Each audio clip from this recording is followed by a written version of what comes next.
Folks, we're now joined by Jim McGreevey. You know him. He's the former governor of the great state of New Jersey, chairman of the New Jersey Reentry Corporation, and Will Sheehan, who's a veteran and advocate of Iraq and Afghanistan Veterans of America. Good to see you, gentlemen. Good to be with you. Thank you, Steve.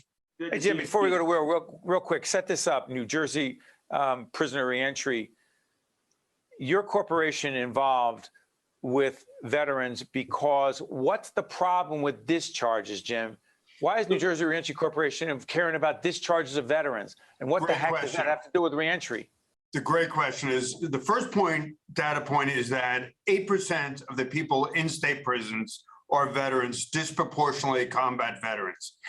Second point is that in terms of discharge, there's honorable discharge, general discharge, other than honorable, bad conduct, and dishonorable. And the problem is the guys and the gals right in the center, other than honorable, it's administrative discharge. And when people are found to be, whether it's smoking a joint, whether it's AWOL for a night or 2 nights, what happens is they're discharged from the military service. And the reality, Steve, is the Veterans Affairs links services, the array of veteran services, to the discharge classification. So somebody's getting out and they're other than honorable, no addiction, no mental health, and the full array of services. A lot of these veterans, combat trauma, brain injury, military sexual trauma, they've been beaten up, Afghanistan, Iraq, and all we're trying to do is, and we will do, is provide them psychiatric and addiction treatment. Well, as the governor says, this is a bad situation. And how many veterans are we talking about here? Do we have any in New Jersey, we're talking about 1,000. But the point of information to keep in your mind's eye, Steve, is veterans, highest cohort of suicide, highest cohort of mental illness, highest cohort of homelessness. We've got to be doing a lot more for our veterans nationwide. Hey, Will, you may have noticed when Jim McGreevey is on, it's hard to get a word in. I just want you to know that. We've known each other for 20 plus years. That's the way it's been. The same thing with me. That's why we're together. Nobody gets a word in. Will, get a word in here. Tell us, in addition to what Jim said, what exactly do we need to do?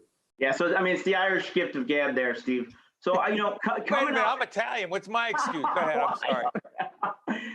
Coming up on Memorial Day will be 273 days since we've had the last boots on the ground in Afghanistan. And we've shifted over from being on the offense to the defense. And what I mean by defense is there's no more casualties on the battlefields of Afghanistan or Iraq. The casualties are going to be on the battlefields of America, with my generation suffering from PTSD, post-traumatic stress, military sexual trauma, and TBI, which is traumatic brain injury.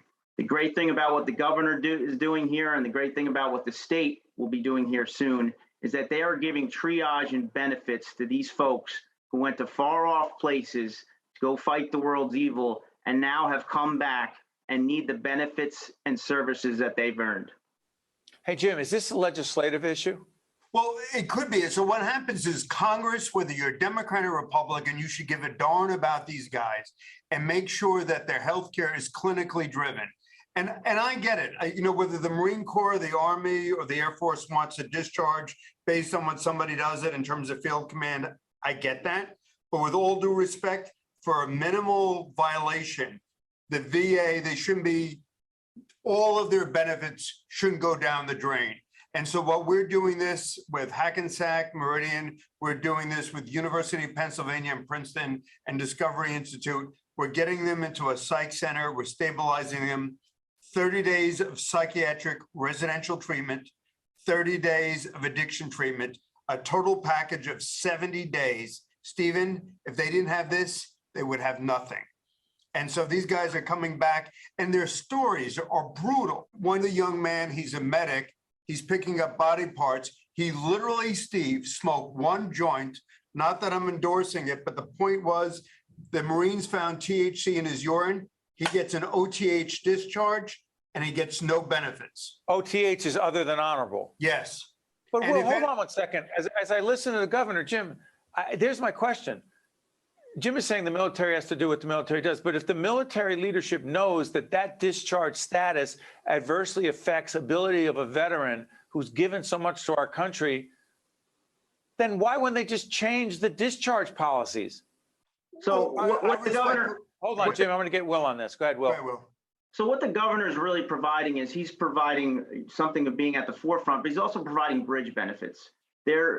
As an overall, the military has become more empathetic. They recognize that the instrumentality of war is taken out on the youth. I will tell you, as someone who has led folks into war, it's the youth, it's the 18, 19-year-old guys who are knocking down doors and not knowing who's behind them. And that impacts them. And we as a society has become more empathetic to that. But what the governor is providing are these bridge benefits. So you can upgrade your discharge. It's the government, it's bureaucracy. It just takes a really long time. It takes 18 months, 2 years. You could be dead by then. And sometimes longer. And the success rate is very small. And then also, you have to have an advocate. Some of these guys, they don't want to get lawyers. They don't know where to get advocates. And they don't also want to fight the military, right, Jim? Yes. I mean, that's the problem. The problem is, Steve, is you got the VA and they do Veterans great work. Administration. Go ahead. And then thank you. And then you got the Department of Defense, which is the respective branches of service.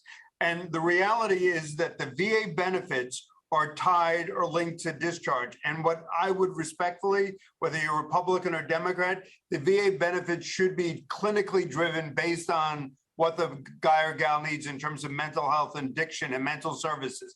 And the irony is the people who need it least, God willing, it's the people who need it most aren't getting, and that's what we're doing with New Jersey reentry. Thank you, Jim. Thank you, Will. Thank you, gentlemen. Thanks, Steve. We so much work to do.